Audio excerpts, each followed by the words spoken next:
Первым делом нужно было придумать, как установить датчик тахометра, то есть датчик холла, вот этот вот, который будет считывать обороты с двигателя. Ну, я решил, что вот сюда приварил шайбу на защиту и отлично сюда становится. Датчик установлен. Осталось только подключить всю электронику. Вот как это примерно выглядит. На вал приклеивается магнит, а вот этот датчик, он считывает количество оборотов. Всю схему подключил, подсоединил. Сейчас буду показывать, как все это работает. Кнопка реверс.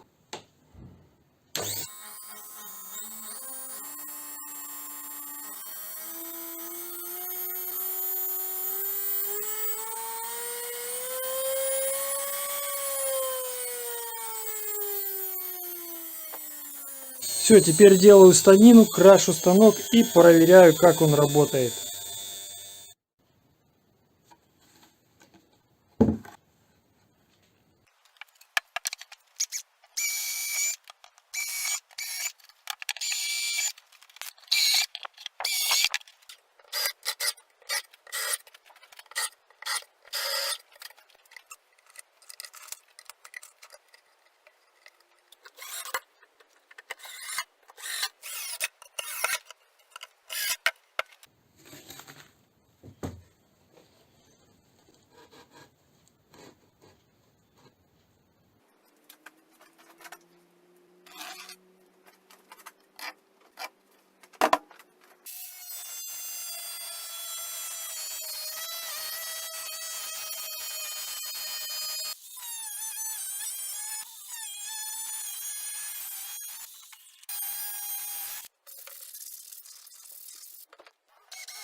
Вот такой, друзья, получился станок распиловочный, торцовочный из двигателя от стиральной машины с регулировкой оборотов, реверсом.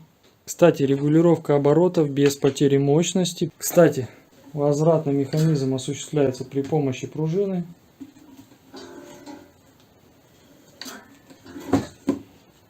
Далее можно менять угол, высоту. Вот, допустим, сейчас он поднят.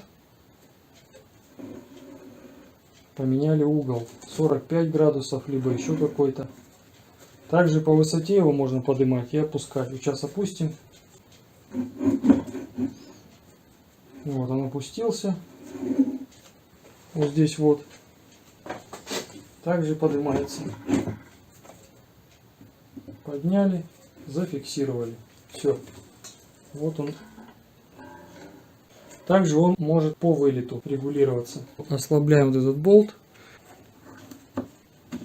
Можно менять угол наклона, чтобы отрегулировать. Также можно вот его. Как все это работает, друзья? Начинаем медленно поднимать обороты.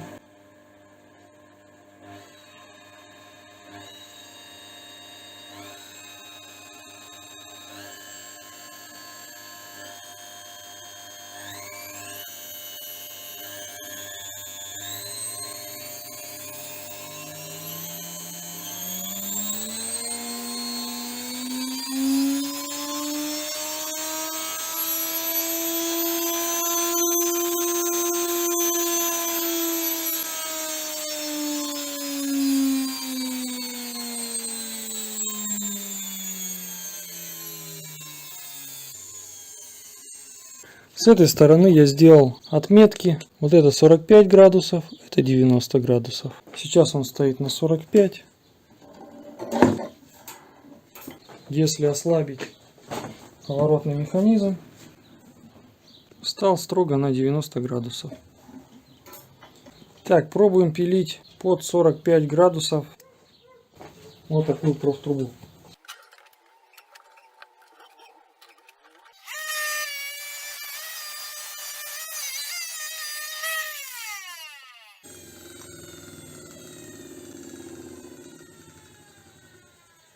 Вот такой вот станочек у меня сегодня получился.